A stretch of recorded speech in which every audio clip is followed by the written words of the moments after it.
listen and you can't make him read. What do you do with a kid like that? What do you do with a kid judge like that who can't listen and who can't read? How do you get through to him? He never reads and he never does his homework, Hansbury. He acts like a brat kid.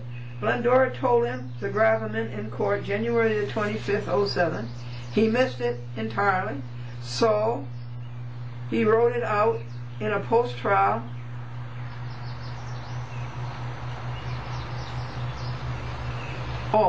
so then Glendora wrote it out in a post-trial affluent 300 pages, what she said in court, because he wasn't listening. And he missed that. And then he coughs up a paper that has nothing to do with the gravamen. Glendora writes a notice of appeal with 3 attachments, trying to penetrate Hansbury's adamantine cranium. He fails again to intercept. He gets out one of his inane one-liners of no grounds, no law, and no fact. And then Sarok, of no standing, left, babbles his 55th lie about it. It is pellucid what is happening.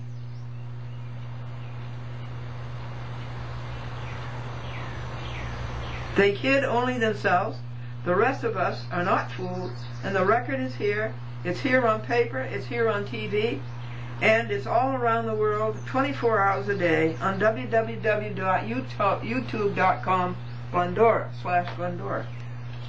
And that is our job, along with prosecution of their scam. And we are up to page 16. Sarok says the papers submitted by Glendora did not establish that the court misapplied any controlling principle of law or misunderstood the facts of the case. Well, we've gone over the answer to that. And then Sarok says the dispositive facts remained that the plaintiff was not represented by defendants, had no... Now understand, he's saying that Glendora was not represented by Sally Stevens Burkenberg, Sarok, or Cecilia Masterilli, and that Glendora had no contractual or personal relationship with these defendants who owed her no duty. What in heaven's name does this have to do with the $5,000 damages that Sarok, Sadly, and Cecilia caused Glendora with their 96 counts of ignorant lawyering and shoddy workmanship? What does this have to do with that? That Glendora had no contractual or personal relationship with him. What's that got to do with the fact that Glendora sued him for the $5,000 damages that they caused her with ignorant lawyering and shoddy workmanship?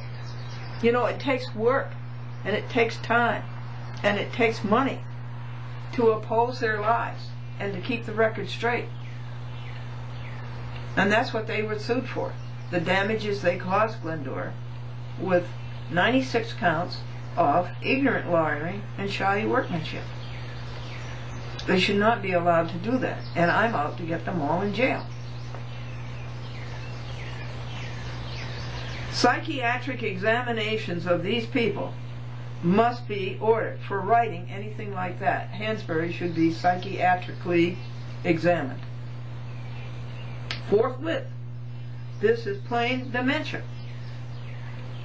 This is Sarok's line number 56, and then Sarok goes on to say, contractual or otherwise, that would entitle Glendora to judgment. Thus, her motion for a new trial was properly denied. Okay, well, this is desperation, Sarok. You know fully well that your impotence to defend against the merits, and then the merit...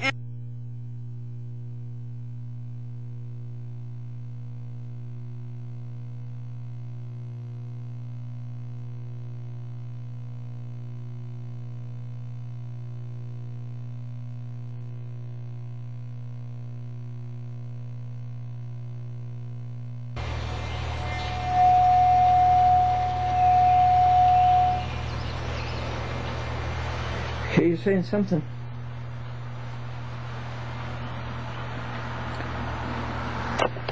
You got plenty of battery.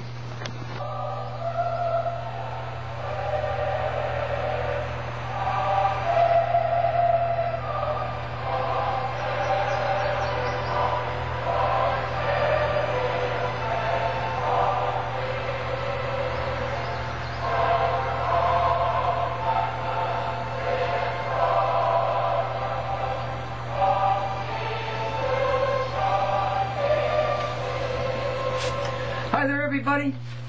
We are continuing on page 18 with this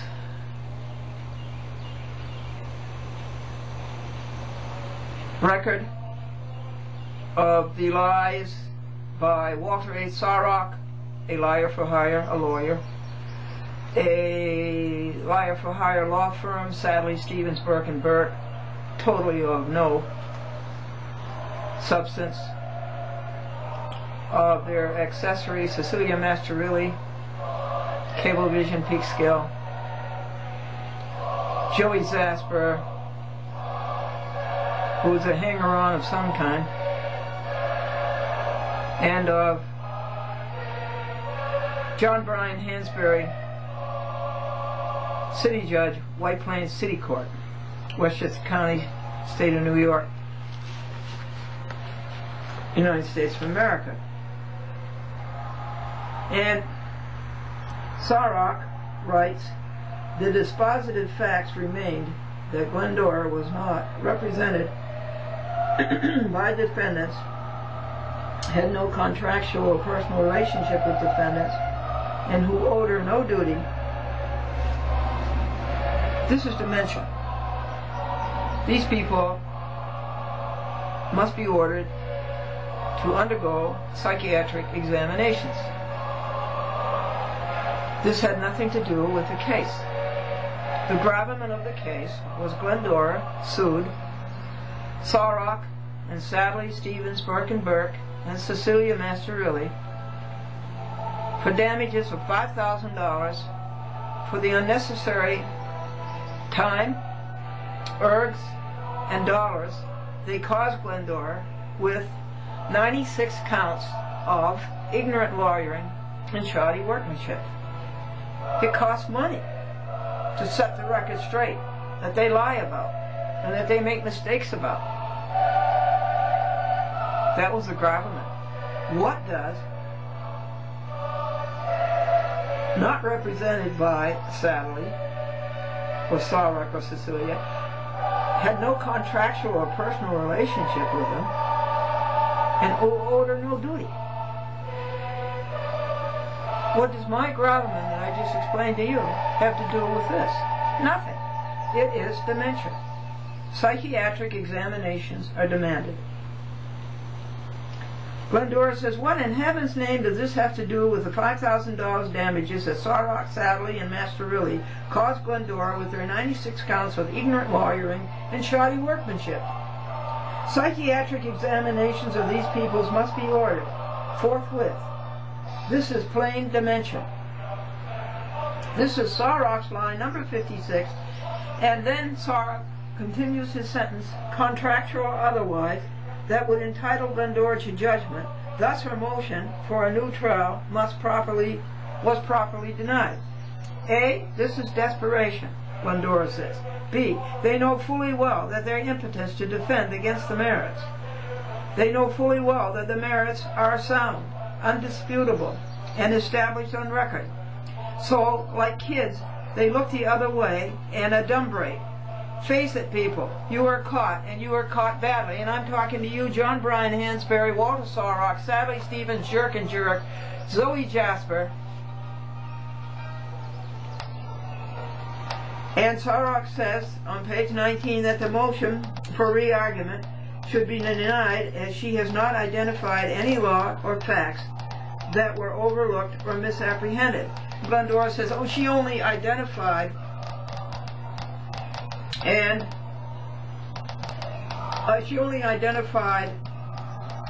96 of them, 150 of them, in 500 pages.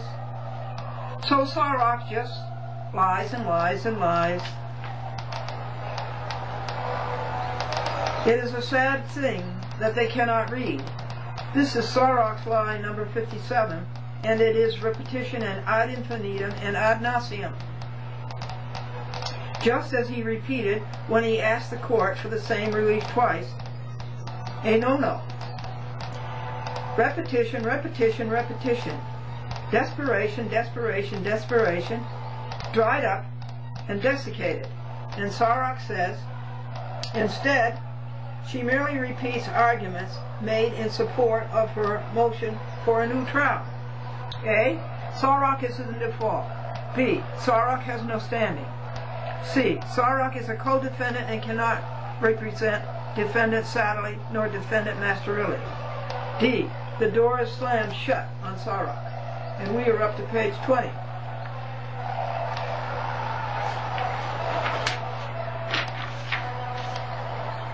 Sarok's lie number 58. And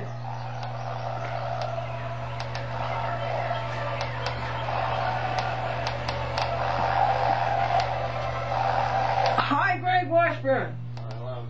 Come in. Here's my company for today, folks. Mr. Greg Washburn from Millbrook, New York. How are you, Greg? Hi, good morning. Hi, nice to meet you. Good. Come in. Sit down. I'm so happy you could come. Yeah, Millbrook is where... I made it. Millbrook is where Mary Tyler Moore lives, isn't it? Yeah, I think so, yeah. How are you? You have a good trip up? Oh, I'm pretty good, so yeah, I'm pretty good, so. Okay, would you stay with us just a second? We have another 10 pages of this to read. And then we'll sit down and look at your videos. All right, okay. Yeah. Yeah, that sounds good. So. Alrighty, Sarok says that Glendora's motion also improperly makes ad hominem attacks against the judge. Ad hominem is really ad deum. Ad hominem means to the man. Ad deum means to God. That rendered the, as the, she, has, and Glendora says, what? Not identified decision and insinuates bias. Well, I don't insinuate bias. I adduce bias. I have given over 500 pages of record of Hansbury's bias.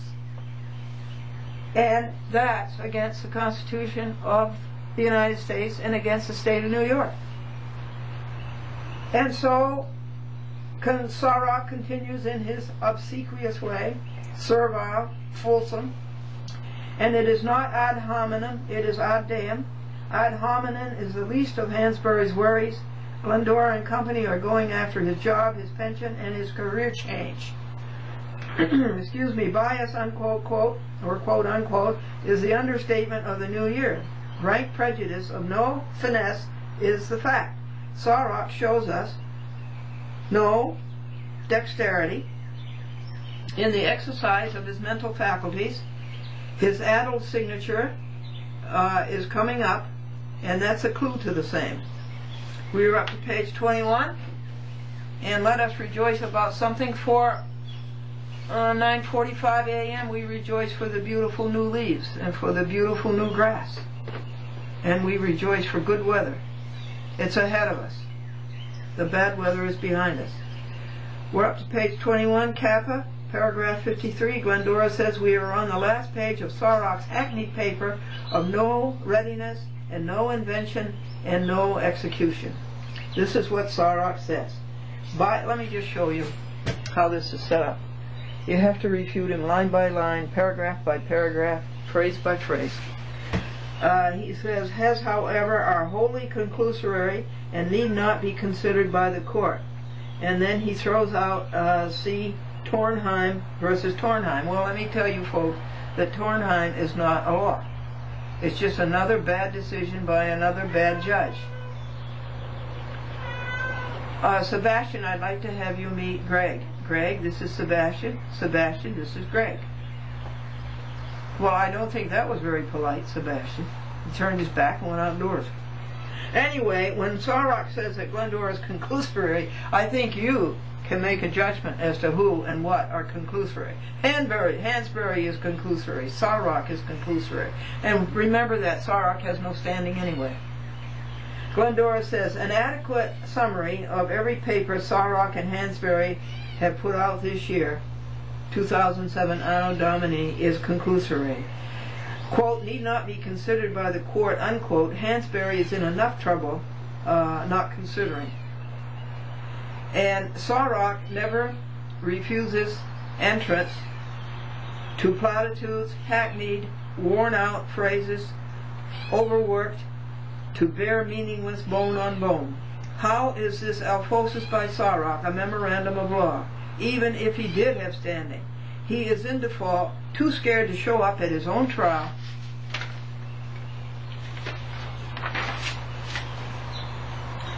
And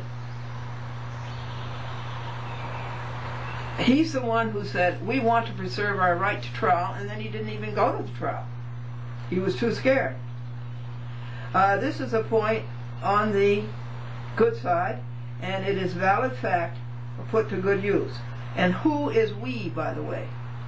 He can speak only for himself. A defendant cannot defend a co-defendant Sadly, nor co-defendant Cecilia.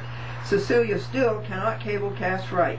She missed a chat with Glendora April the 19th, Patriots Day, at 6:30 p.m. in the Yorktown system, and that's 8 municipalities. Now, happily, we are up to Sarrock's conclusion. And I want you to just take a look at his signature. You can come in, Sarah. I mean, you can come in, Sebastian. Greg likes you. He likes you.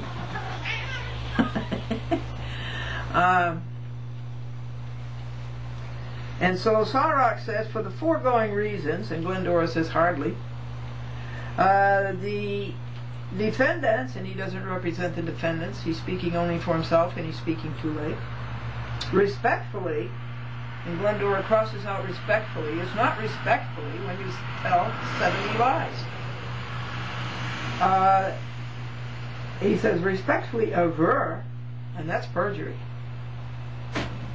that the motion should be denied, and Glendora crosses out denied and puts in granted, in its entirety, and he should be jailed in his entirety. And they should not, he says, they should be awarded costs, and Glendora says, puts in insert, they should not be awarded costs. And he says attorney's fee, that's outrageous, you have no attorney's fees in small claims courts. In defending this motion, well, I could hardly call this a defense. It would hardly rise to a defense.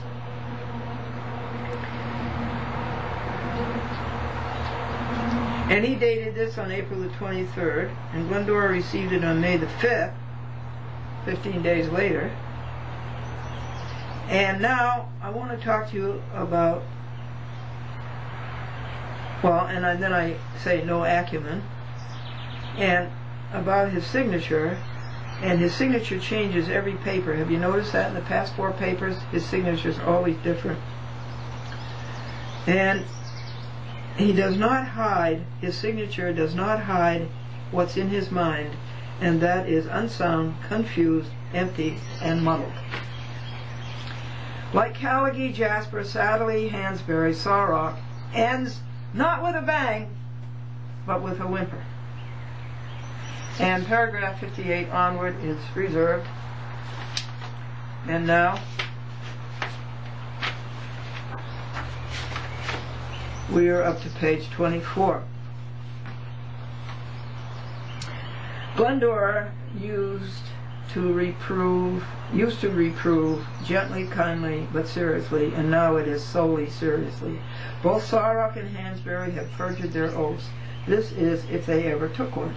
It has to be on record in the county clerk's office, New York County and Westchester County. We have to investigate what oath Hansbury took for the career change, part-time judge lawyer to full-time judge. April Fool's Day this year, a Sunday, an unemblazoned appointment. In a word, it is again ad cititius, that's Latin for ad, and cicere to know. Glendora undertook a legal proceeding to demand an enforced right in a court of justice. What did she get in lieu? Infer is the definition of fraud. Infer is what Sarok, Jasper, Hansbury have perpetrated in addition to perjuring oaths and violating the constitutions. And I'm going to read you the definition of fraud. I want you to watch it carefully because this may happen to you.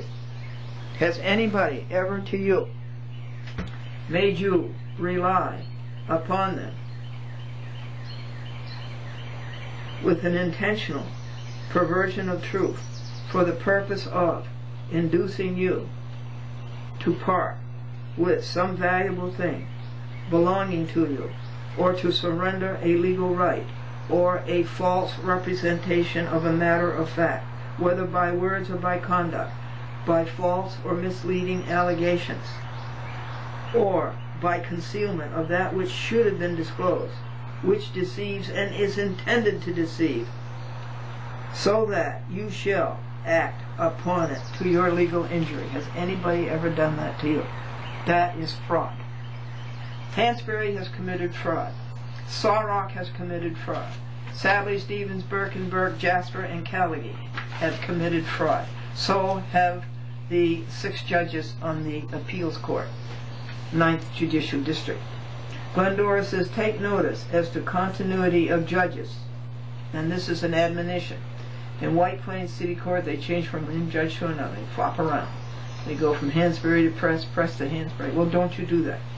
Hansbury is going to do the wrong thing. He does not need any help from Sarok, nor Jasper, nor Sadly. We can count on Hansbury doing what is unjust, what is a cheat, what is a cover-up, what seeks unmerited performance and preference and position by equivocal means. Going to court is a bold adventure, a bold undertaking, where hazards are to be met, where the issue hangs on unforeseen events. And Glendora is Aeneas, and Kevin McCune is Acades. The juvenile papers that Sarok drools out are antithetical to what should spring from a Park Avenue lawyer. What does this tell you? The record is extensive and it's expensive. In 4 pages, what has Sarok said? The answer is nothing. The sum is 0. How does it? Where does it rise to a memorandum of law? Hansbury does not have the caliber to admit, acknowledge, repent, atone, and restitute. The defendants do not have to worry. They are all on their path to evil, and we can see that, and they are going to have to pay for the crimes that they have perpetrated. Lose their jobs, their careers, their income, and their pensions. Good will have its way. Evil is to be overcome by doing good, and we will pray more strenuously for these people than ever. Sarok has learned nothing from Callaghan's trip to the grave. And some more lies here. These are lies in the caption, and these are lies down here saying that they are attorneys for the defendants. Out and out lie. They are not. And he is not. A fortiori. Wherefore, therefore, and ergo, it is with greater force, it is all the more certain and all the more necessary that Glendora be granted a new trial, the relief of so-called decision order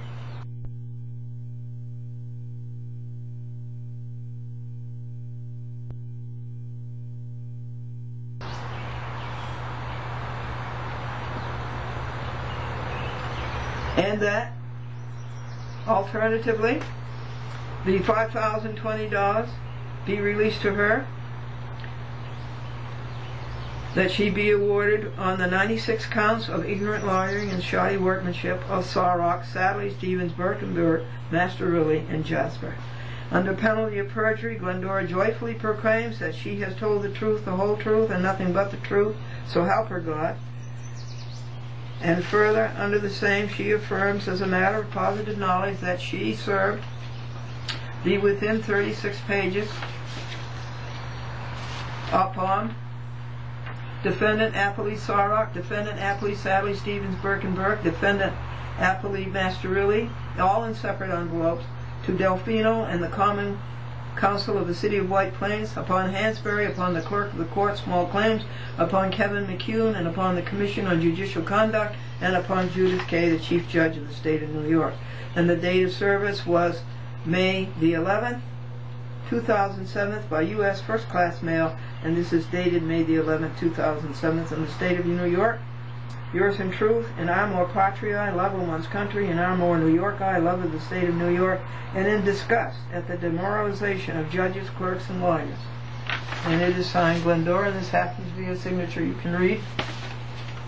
Without prejudice, by the Uniform Commercial Code, Article 1, Section 207, a chat with Glendora on 56 TV stations, 560 municipalities, including Washington, D.C. and Albany, New York. Lead people to be perfect, stop the cruelty to animals, and stop injustice in the courts, and sue judges. www.youtube.com, Glendora. It took $25.24 to print and post this. It's Opus 1475. It took 14 hours, but that is more like 17 hours. The internet number is 4602, edition 3, and 4603, edition 4. And we are just about done. And Greg is going to show me some very interesting videotapes, and I will tell you about them. I include here a prayer for all of us. And also I made 3 copies for who to sue. It is not grammatical, but it is graphic, and that's for these people that I'm going to sue, and for my new court, my new judge, and my new clerk. And it goes to the Glendora TV network and to the Glendora Internet network. And here it is, folks. A little girl, like Atlas, with the world on her shoulders. Amen. Well, thank you, Greg Washburn, for your patience listening through this. And now let's strike the TV camera, as they say in television production, and let's set up the VHS and the VCRs. Do you have a copy of your work on DVD?